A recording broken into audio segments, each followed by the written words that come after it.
Good morning, everyone, and welcome back to our face-to-face series. I'm Abba Dunsby, Acting Features Editor for TTG, and today we're going to be discussing how the touring and adventure market is faring in light of the many challenges posed by COVID-19. So I'm very pleased to be joined today by Brian Young, Managing Director for EMEA at G Adventures, Sue Livsey, Senior Manager for Commercial at Cox Kings, and Ben Ittensohn, Head of Global Sales at Explore. Morning, everyone. Morning. Morning. Hi. Morning. All three operators have made changes to their touring offering due to coronavirus, which we're going to be discussing today. So yes, if anyone has any questions also during the session, please do post them in the comments tab and we will do our best to answer them. Okay, so I wanted to kick off by asking what business is looking like at the moment and how bookings and inquiries are doing. Ben, shall we start with you? Are they pretty much all for 2021 and beyond? Yeah, sure. Since the FCO released their list of travel countries that you could safely travel to, 3 or 4 weeks ago now, we have seen more bookings come in, and those bookings have been really for the late summer and into autumn for this year. We obviously cancelled all of our trips from the 1st of April right the way through to the end of August. And we're still remaining hopeful of getting some trips away in September and October. Actually, there's 15 to 20 trips which we're hoping to get away, or departures that we're hoping to get away in that first week of September. So I think under the current conditions, that'll be a very good result for us. But the bookings that are coming in are obviously nowhere near where we'd like them to be. But we're seeing a real mix. Some are booking for our UK programs, which I believe we'll talk about today. Some are for late summer and into autumn. But the bulk, and that has been the case for the last few months, are into kind of Q2 or Q3 for next year. Right. Okay. And Brian, how about things at G? Yeah, no, it's been interesting. So throughout the whole of the lockdown period, we've been making new bookings. And it's interesting, at the start of it, we saw customers quite confident to book at the back end of the year and into next year. And then I think as realisation of this is actually going to go on for a lot longer than everybody thought, that sort of slowed down, and then we saw everything going into next year. We've now, to the point of air bridges coming back into play, we're seeing confidence in people start to think about travelling at the back end of the year. So that was why we brought out the collection of tours that we've got on sale for September and October. And we've seen, great pickup in terms of those. So we're confident in terms of those trips, running through that period. I think, to the point around the government advice on Saturday, the interesting bit for us to see what impact that has had in terms of people searching, inquiries, etc. And actually our searches for our product in Europe continue to increase. So that's a good thing in terms of that. But a lot of what we're doing is clearly into next year for sure. And Sue, Cox Kings is now owned by Abercrombie & Kent. So how have there been many changes since the buyout, and also how are inquiries and bookings doing for Cox Kings? So Cox Kings became part of the A&K group back in December. And then 3 months later, we found ourselves at the start of the coronavirus epidemic. So it's been quite a turbulent time. In terms of having access to more resource and expertise, that's absolutely benefited the group. Right at the beginning of March, we had a number of people travelling in a whole variety of destinations. And I think the fact that we have our own DMCs on the ground really helps. So probably the bulk of our clients were in India, where we were able to repatriate them very quickly, having got sort of a heads up that states were going to be closing borders, quarantine measures were going to be put in place. So literally within a 5-day period, we had repatriated probably about 95% of our clients from destinations as far-flung as Taiwan and Borneo to, as I say, the vast majority who were in India at the time.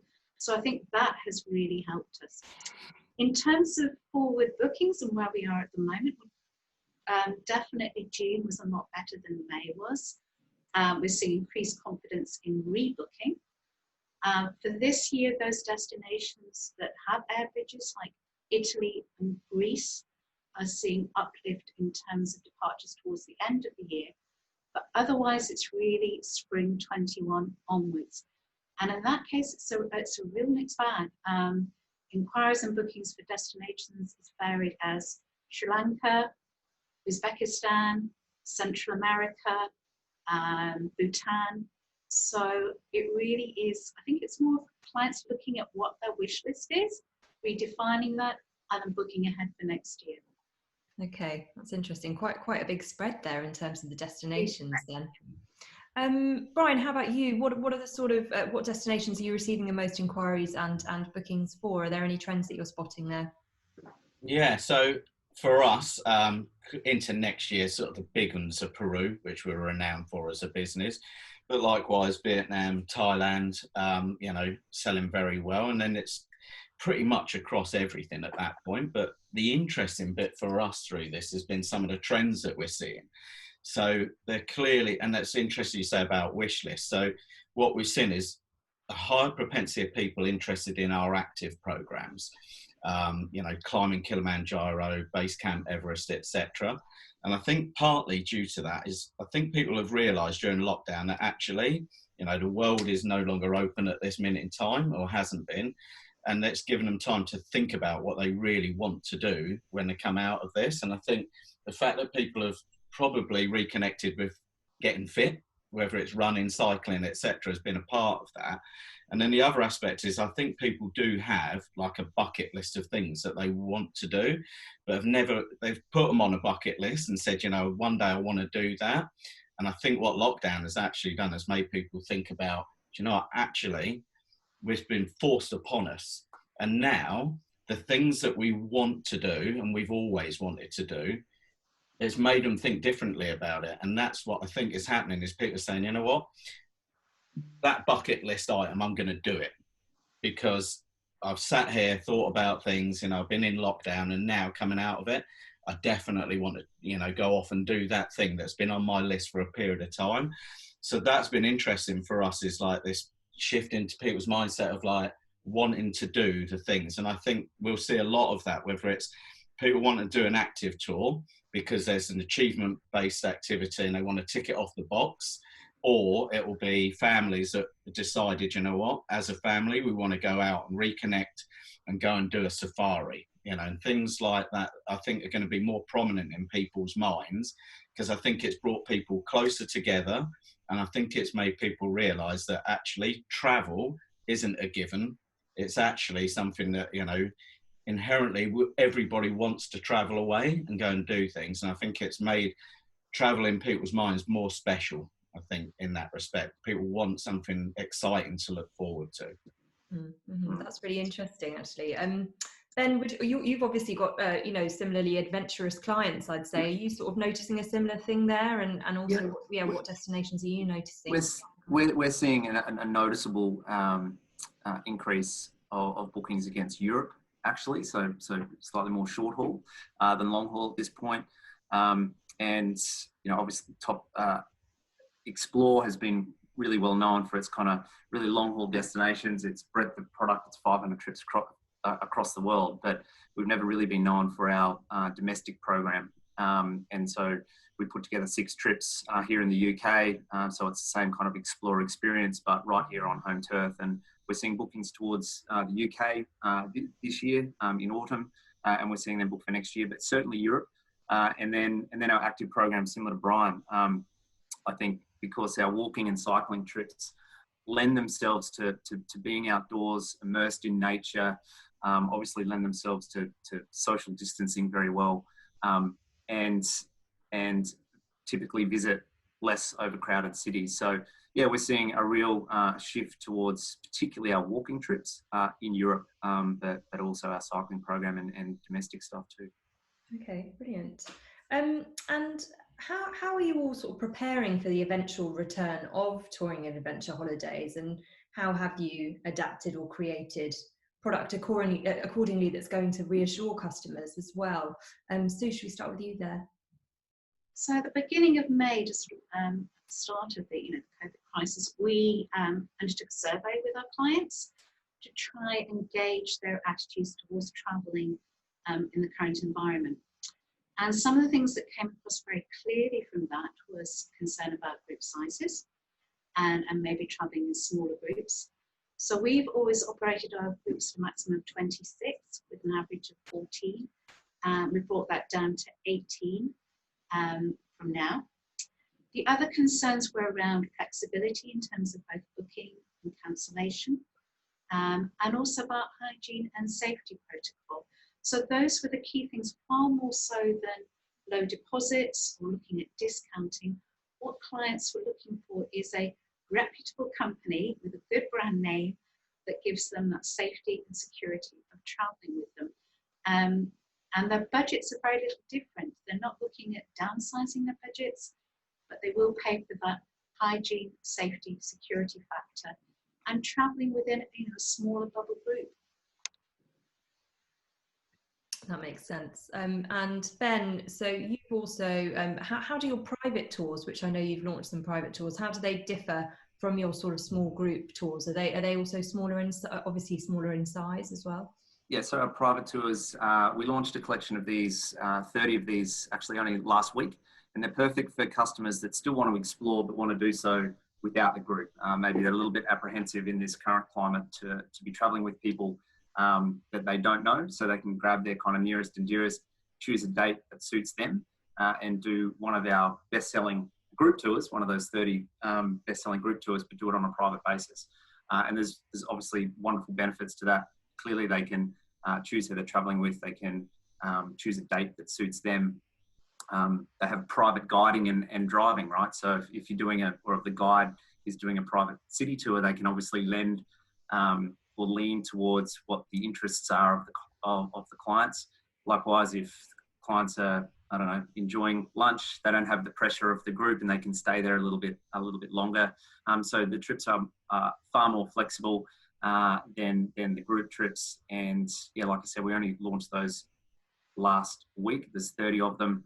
Those departures are largely for 2021, but we do have some departures for 2020 against our self-drive Iceland trip, which is a fantastic trip, self-drive, seeing Iceland at their own pace, and you're actually staying 3 nights at our exclusive yurt camp right there in the heart of the Golden Circle. So a fantastic trip.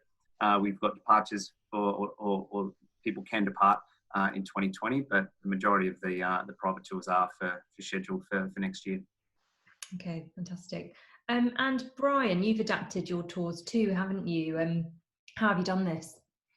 So I think first thing for us was client safety, paramount. So again, we spoke to our customers to understand, what does safety mean from a customer perspective? What do they expect of us as an organisation? And then from there, we built out our travel with confidence policy, which is holistically across everything that we do. And then we've introduced a collection of tours for Travel with Confidence Plus. So key bit, there's 37 tours. They run over in 27 countries. And basically, even though we're a small group tour company, average 16, or 16 average, like between 12 and 14. These tours got 12 maximum on those tours. So clearly interacting with a much smaller group. They have private transport, except for obviously flights and such likes, that are subject to obviously regular sanitising of the vehicles and such. And likewise as well, they have like assigned seating so that right, that's my area or space as such whilst on transportation. And then at the same time with the accommodation is making sure that they've got ensuite facilities, so there's no shared bathrooms, etc. And then anyone who's travelling on their own at the same time can make sure as well they get benefit of 50% reduction of the cost by booking their own room, etc. So, and they've been received really positively. The sales into those are like constantly increasing. I think, that's something that we'll be looking at to whether we actually start to extend out some of that range based on the success of its introduction. But then at the same time, I think important is, so travel with confidence over everything. We've brought that collection of Travel with Confidence Plus. And then at the same time, in a similar vein, we've, got private tours, book your bubble, basically, for the same thing. It's like, right, friends, go away as a group. So you've got close friends in a group so that it's just your group of friends or family, etc. And we think they're going to be really popular in respect of people want to still travel, but maybe want in the confines of close-knit family or friends and such like. So that's, a key part of that as well. So yeah, we've been working to understand what our customers want, what's paramount importance to them, and curate around that feedback. Okay. And to all of you, how hard has it been to sort of implement those safety measures in the different countries that you operate in? Has that been a fairly lengthy process, I would imagine? Ben, should we start with you there? I guess the advantage with the Explore, we've got ground agents. We work with hundreds of ground agents in all countries that we work with and operate with all around the world. So our product and operations team have been in constant contact with those ground agents to understand what's happening on the ground and how quickly we can get back to operating safely. And they've also been part of helping us work with World Travel and Tourism Organization about what those new operating protocols need to be. But it has been tricky sometimes getting hold of people. Obviously, there's been some delay in getting responses back from those agents because they're also working from home and also finding the current crisis particularly difficult. But largely, we're getting there, and we're working with these ground agents not only on an operational level, but to work with them commercially to understand and how we can quickly get back to operating safely, but getting revenue into their businesses as well as ours. But yeah, it's been a little tricky given the current climate for sure. I can imagine. Brian, how about for G? So I think the most important thing is for us is understand what is it that needs to be done, build our policies around, and then work with our supply chain in terms of that. So we have a huge operation around the world on the ground. So it's been working with those suppliers for them to understand the importance of the safety elements and what we expect of them as an operator in terms of their deliverables to make sure that our policies are followed and into play. So there's been a lot of work with our supply chain to make sure they're clear and understand expectation and at the same time delivering on those expectations. So there's been a lot of work with the supply chain over the last X amount of months across the board. And then the other important thing is our CEOs, we call them chief experience officers, tour guide, I think in everyone else's parlance as such, but they're an important facet as well because, one of the benefits of touring is the fact that you have a CEO with you constantly throughout the whole of the journey. And that's an important facet because it means you've constantly got somebody that you can go to for reliable, for information, expert advice. All of our CEOs are, local, so they know, their country, know all of the facets in terms of every element of the tour that we run. And I think that's important because it means you've got that confidence of somebody with you all the time. So we've had to do a lot of work with those guys as well, additional training around health and safety, how we respond to things, customers, queries or such like. So that's been a big part of that as well. So therefore it's about the work that we do with our supply chain and at the same time with our guys that are going to be, running the tours is making sure that we've trained them, that they're very clear about delivery and expectation of our customers as well. So that's been a key fundamental over these last couple of months. And Sue, at Cox Kings, how have you gone about implementing those safety measures to your tours?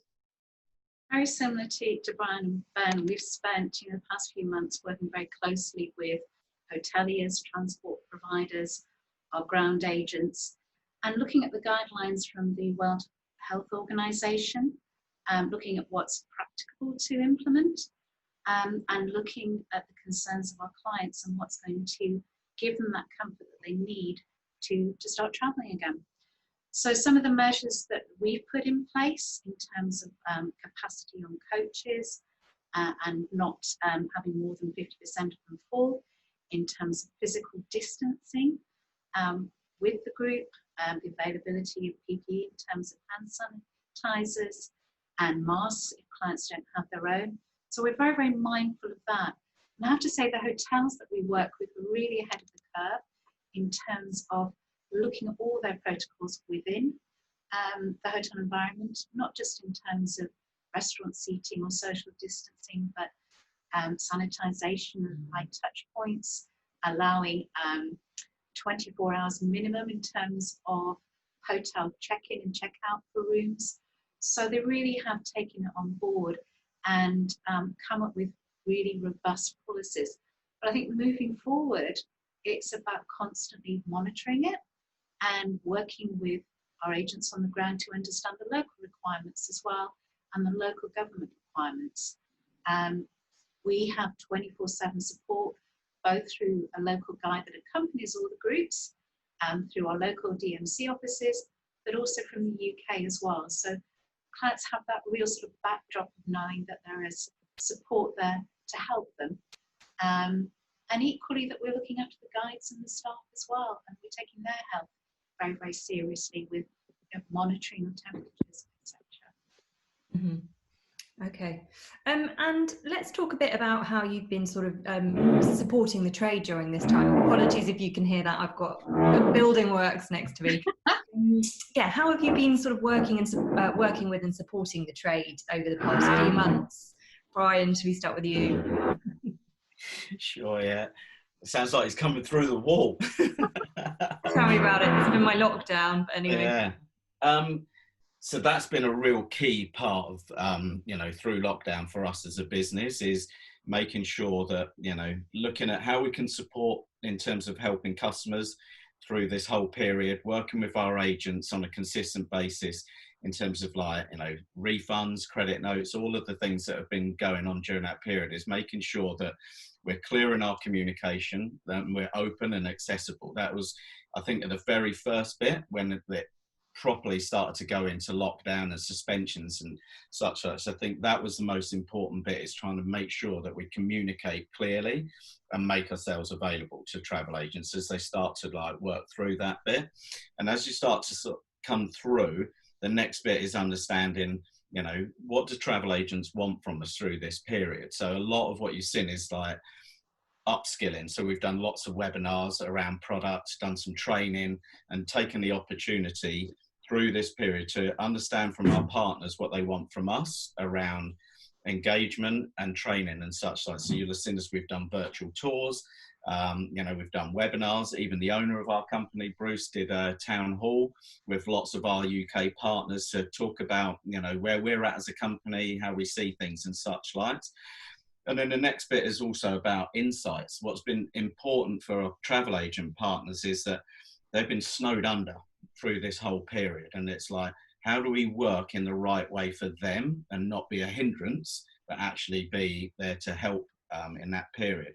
And one of the things is being a global company, we obviously have access to big data in terms of what's happening in our business. And it's how do we share those insights with our travel agent partners as well, because even whilst they're still dealing with what's happening, they still need to try and sell holidays through this period. It's important that we support them through that. So what we've been doing is making sure that where we're seeing trends or what's happening, where we're seeing places that are starting to pick up, sharing that data with our partners and then backing that up with collateral to say, look, we understand that, nobody's spending money in terms of marketing through this period, clearly. However, here's content, here's collateral to support the insights that we're seeing so that you can use that for your client databases, on your websites, etc. And I think that's an important facet as well, is to work with the partners so that giving them support to see what's happening in the marketplace and how they can look to try and take advantage of that. And at the same time is that reassurance in terms of say, all of the different things that we're putting into play to protect their customers around travel with confidence, the Plus collection, etc.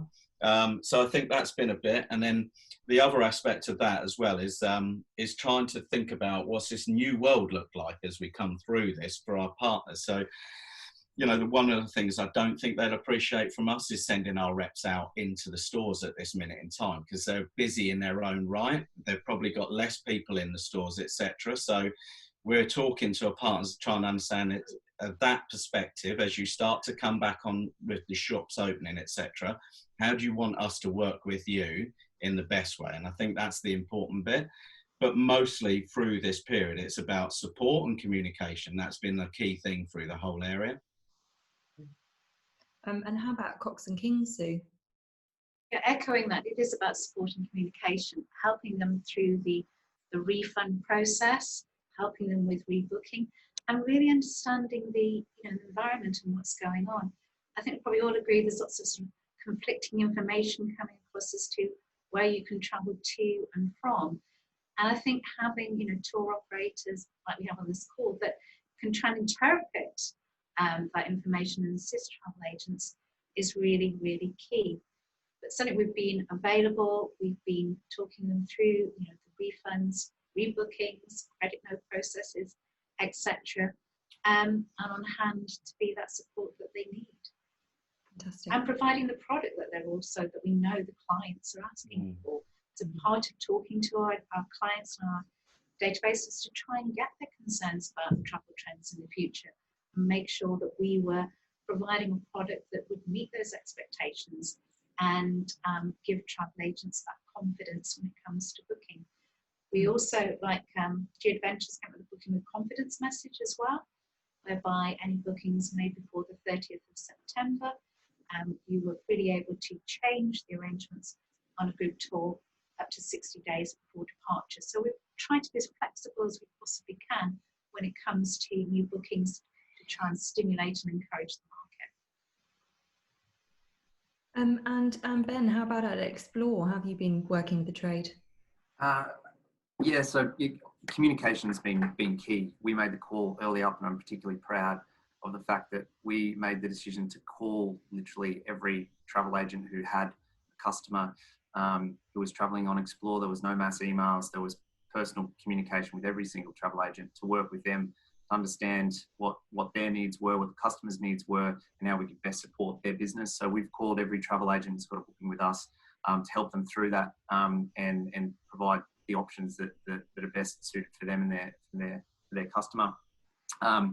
And we too have been taking the opportunity to train agents on this new product, on our UK range, on our private tours, on our travel with confidence messages and our booking with confidence messages.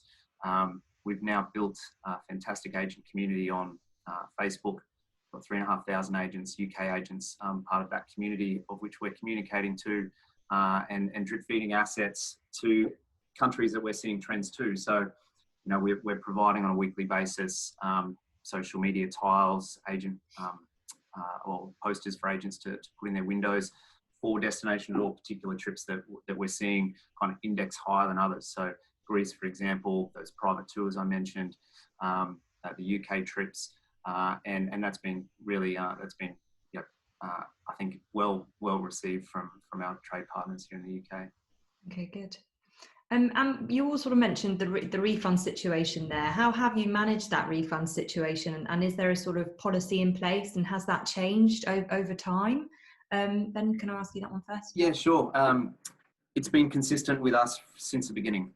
We have offered refunds, and we've done so within the PTRs. So I think there was a couple of bookings where we creeped into 16 days or so, but largely we've kept it within the 14 days. We've been consistent within those guidelines. So if a customer is wanting a refund, we have issued that. Obviously, we've tried to entice customers through an uplift in 10% an uplift in credit vouchers or to transfer their booking. But if that hasn't been the best option for the customer, then we've provided a cash refund within 14 days. But yeah, we've been consistent from that since the beginning. Okay. Sue, how about Cox and Kings?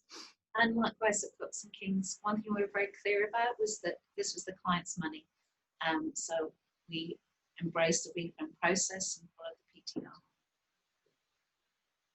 Brilliant. And G-Adventures, Brian?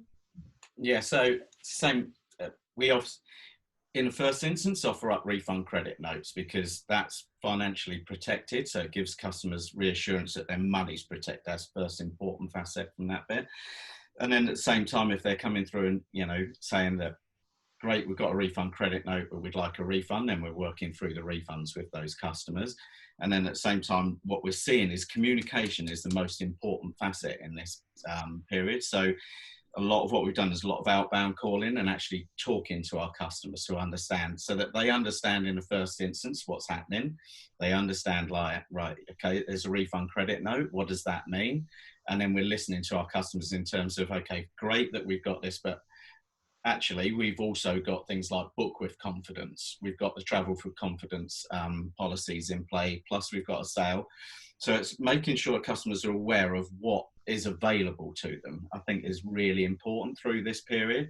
And we're having a lot of success with talking to our customer base and actually, you know, rebooking, whether it's like further down into like our September, October tours, or whether it's into next year. And I think that's the most important thing for customers, is there's been a lot of confusion. And I think the most important thing you can do is actually get on the phone and talk to them. And that's, I think, the most important bit for us, is as we've gone through this process, is that opening up the communication lines and having meaningful conversation. And, you know, that's been really successful. Even if a customer at the end of that, you know, have been grateful for the call, you know, and interacted with us in a meaningful way, even if at the end it's like, great, thank you very much for that information. We want a refund, and we'll refund. If it's not, then it's like working with them in terms of like, what do they want to do in terms of either rebooking. And a lot of customers are quite happy saying, look, you know what, great, thank you for being in touch. We definitely want to travel again. So we'll wait because we just want to see the lay of the land, but we definitely come in and rebooking with you guys. That's positive to hear. Mm. Okay, and I wanted to ask about the changing quarantine rules in Spain, the Canaries and the Balearics, which was announced recently. I know that Spain's probably not a key market for any of you, but just wanted to ask what your sort of thoughts were on the government's decision here, and if it has affected inquiries at all. Brian, should we start with you there? Yeah. I think it's not been handled in the best way by the government, is my honest opinion. I think it was blunt tool used on this without consultation.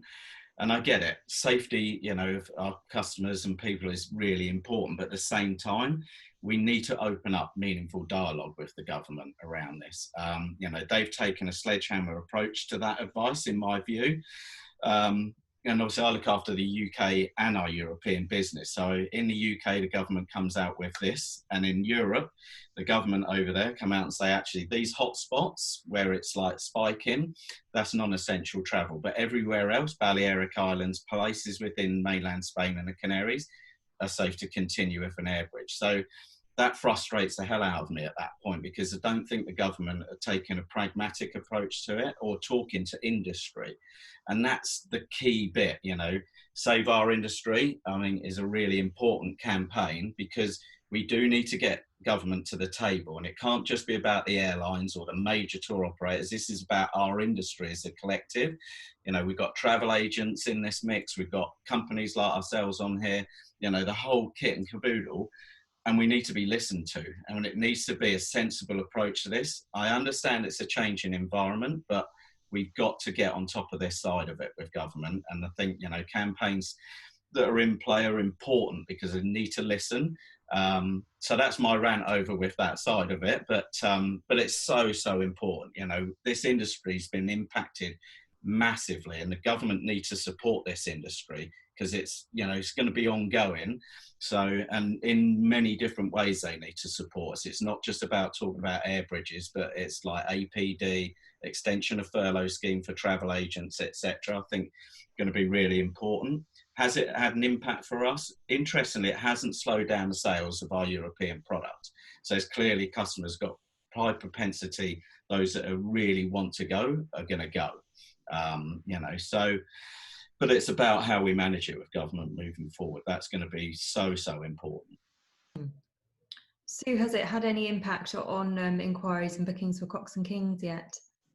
Spain is not really one of our core markets, so it hasn't really impacted us in that respect. You know, whilst understanding that, you know, the health and safety of the nation is paramount and government's primary concern, I think there does need to be acknowledgement of the importance of the outbound tourism industry. And we're talking about an industry that contributed 200 billion within 2019. So that is a lot of GDP contribution to the economy. What any business doesn't like is an uncertainty, and it's incredibly difficult at the moment to plan, particularly when blanket bans come into force so quickly and don't sort of acknowledge individual or local areas where there may be spikes in coronavirus cases. So I'd encourage that there needs to be a lot more dialogue, not just with the airlines, but with tour operators across the board, to really look at how the industry can be supported in the future. Because we are certainly going through tumultuous times and doing our very best to plan for the future and plan with client safety in mind, but constantly changing parameters is not making it any easier. Yeah. Ben, would you echo that? Yeah, I would absolutely. That one blanket approach has been tough for the industry. We obviously just need consistency, I think, from the government in the decision making. I know it's tough for international travel, but all of us will continue to suffer under such rapid changes. I know ultimately the most important thing though is the safety of the British traveller. But we need that consistency and the speed upon which that was brought upon us over the weekend was difficult. In terms of Explore and has it affected us, I mean, we don't have any trips scheduled to Spain until early September. So no, in the short term, although it has created a little spike in our call centre this week for customers calling up as a result of that change, asking what it means for their travel, if they were travelling to Turkey or Italy or Greece later this summer, what it means for them. And we've been fortunate to say, well, we've got these booking with confidence messages. We've got a COVID promise, for example. If we need to change due to force majeure, of course, we'll be offering that refund. But yeah, it's obviously planted that seed of doubt for customers.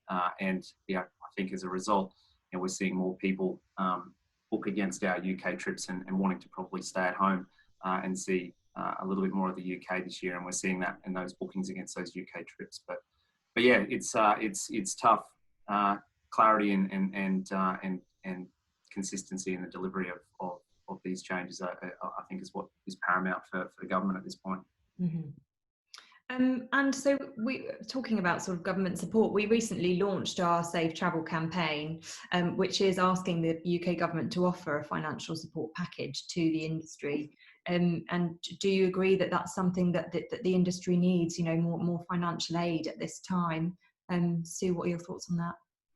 Yeah, absolutely. I think it's not just about aid, whether particularly with the furlough scheme, extending that, but I think it's about being brought into the dialogue about decisions that are being made. Because as I said before, I think it's incredibly difficult to plan. I think there needs to be recognition of the importance in terms of the numbers employed by the tourist industry in this country, and that we all need to be brought to the table when it comes to looking at the future, whilst bearing in mind that client safety, safety of British citizens is absolutely paramount. What are your thoughts, Ben? Yeah, I mean, I believe nothing should be off the table when it comes to supporting jobs in our industry. The furlough scheme has been an absolute godsend for us, and it's been a godsend for everyone in the industry.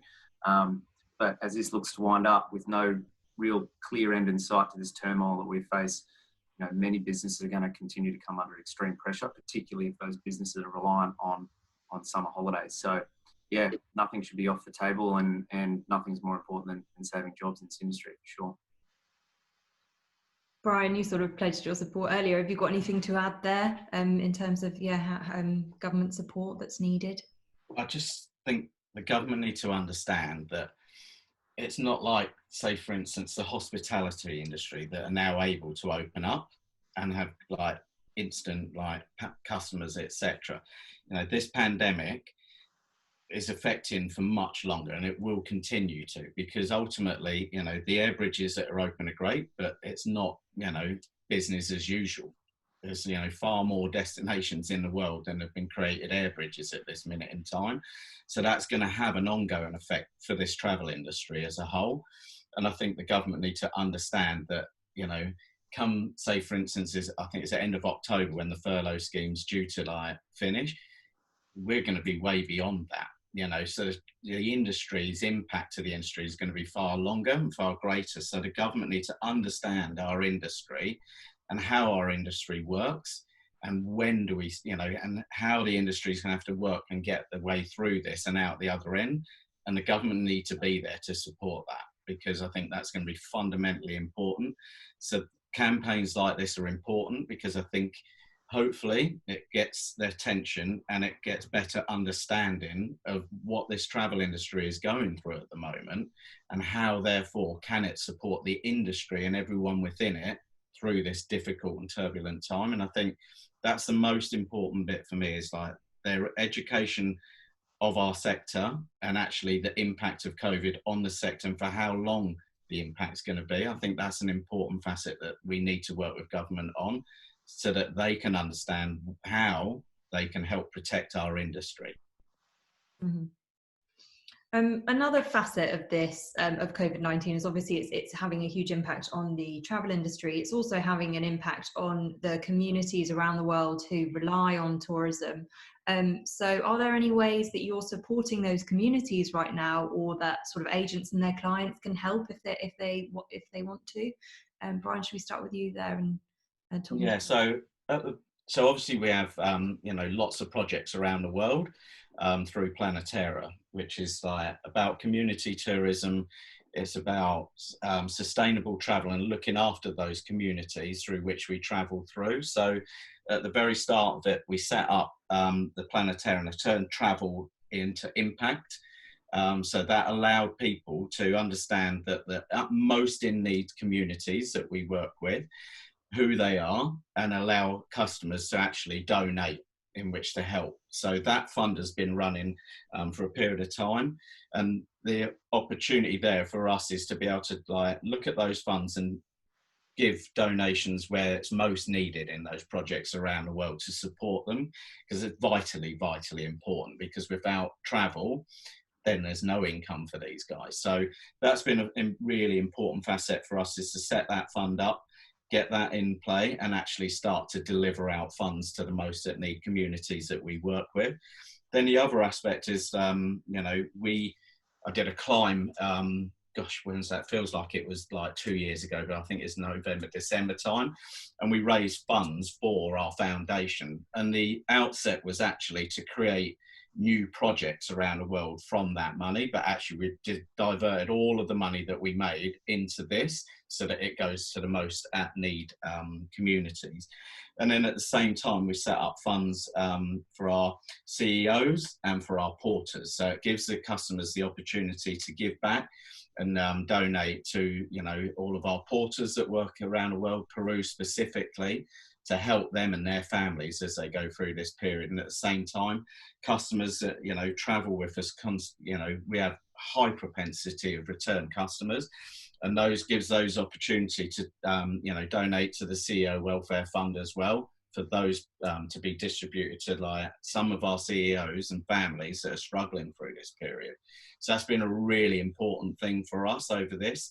It's not just everything else that's going on, but it's also how do we protect, those communities that we work with? How do we look after the porters and the CEOs that are getting impacted by this through this period? So, yeah. How is Cox Kings sort of trying to support those communities now, Sue? So being part of the A&K group, we also have a charitable arm, which is called A&K Philanthropy. And alongside the DMCs that we have in over 50 countries, we've been working with them to really help on the ground, and alongside sanctuary properties as well. So just a few examples of some of the things that we've been doing is coordinating food deliveries, whether that's to hospitals, whether it's to medical clinics, or literally in some destinations going from hut to hut. And that is actually quite a complicated thing to set up. You need a lot of sort of authorities from the local police, etc., in destinations like Kenya. So we've been undertaking that in some communities. Equally, we've also been working with third parties in destinations like Tanzania, Rwanda, and Cambodia to get medical supplies into the destination too. So having that ready-made arm in A&K Philanthropy has already given us the infrastructure to be able to support the local communities where we work and where we send tourists. I think, just on another note, I think it's a real danger that this health crisis is also going to turn into a conservation crisis. If you look at destinations like Africa, where suddenly the usual means of support for local tour guides has gone, or for their families, and without having visitors into the destinations, we're really seeing an increase in poaching as well. So if I was to think of one way in which travel agents could help, it's about encouraging clients to rebook, to support those destinations, so that we don't see one other part of the health crisis being a conservation crisis as well. Yeah, absolutely. And Ben, what about at Explore? Yeah, so obviously Explore is well known to care deeply about both the people and the places that we visit when we travel.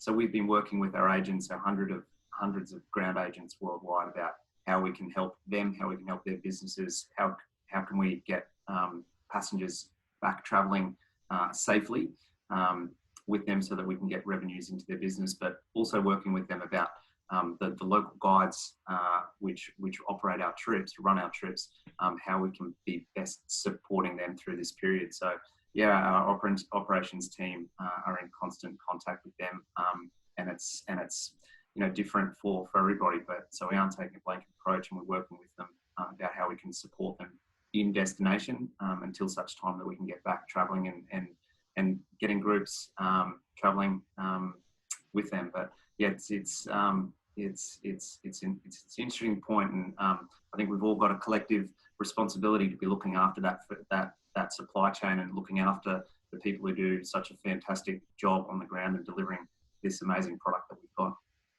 Absolutely. I'm conscious of time, so I'm just going to ask you one more question. So Brian, I'll start with you. G's founder, Bruce Poon-Tip, has said that COVID has given us the opportunity to see that travel needs to be reset. So what changes do you think need to be made or will be made to the travel sector and to the touring and adventure sector specifically once this crisis is over? And do you have any sort of hopes for the future as well? Yeah, I think lockdown and everything that's happened has given everybody opportunity to reset and think about, travel in a different way. And I'd hope, so some of the stories that we've seen through lockdown, of nature getting back on its feet, certain areas around the world where, the impact of less travel and the positive impact it's had on, animal welfare, etc., etc. I think they're some of the great things that have come out, but we can't lose sight of that. So that's one of the things for me. It's like, there was some reports about places in Thailand where, nature has started to hasn't been seen in that area for a period of time, start to see some of these wildlife coming back. So I think it's important for us to make sure that we take this opportunity to reset and think about that, so that we don't see this massive benefit, but then we'd go and destroy it by over tourism, etc., going back into these areas. So I think it has to be done carefully with understanding, there's been a benefit, outside of everything that's been going on, and how do we make sure that as we go back, we nurture that as well. And the other thing I think is important for people to think about, when we go back to traveling, the impact that we have, and then making a positive impact. And I think that's the important bit. And that's for me, it's around communities. Community tourism is a big part of what we play. And it's making sure that, the holiday that I'm about to take, is it having a positive impact in a number of ways on either the people and the places that we visit, and at the same time is thinking about sustainability. I think that's another important facet, is making sure that silly things instead of having all of your toiletries, make them into put them in a proper case that you can reuse time and again, rather than one-use plastic at the airport that you're stuffing them into just to get them through. And thinking about, water bottles, taking a proper refillable water bottle rather than constant use of one-use plastic overseas. And I think this is the time, for people to step back and think differently about what does it look like when we do get back traveling, and how can I make a positive impact, whether it's from a sustainability perspective or whether it's around the communities and the places that I go. I think that's a big thing, and I think maybe this like period of time has allowed people to think positively about, look, I desperately want to get back. We're never going to stop people traveling. We're human beings at the end of the day. We're explorers. You know, we put people on the moon for a reason, so people are still going to travel around. But I would hope that as we come back to this, everyone will look to be doing it in a, you know, sustainable way and a more conscious way of traveling. Mm-hmm. So what are your sort of hopes and predictions then?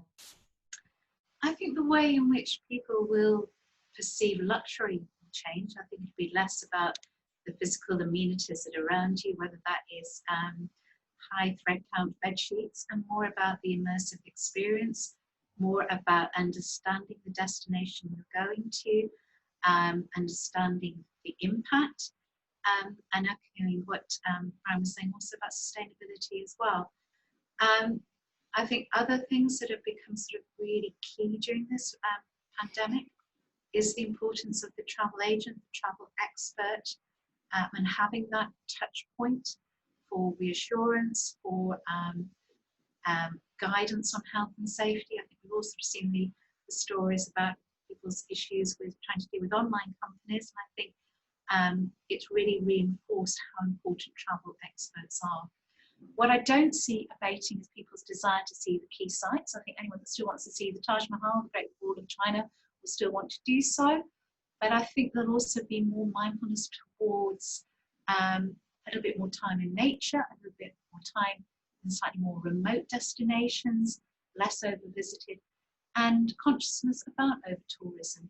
So I think it has been a great opportunity to sort of press the reset button, look at what we do, why we do it, and the impact that we have on local communities as a result.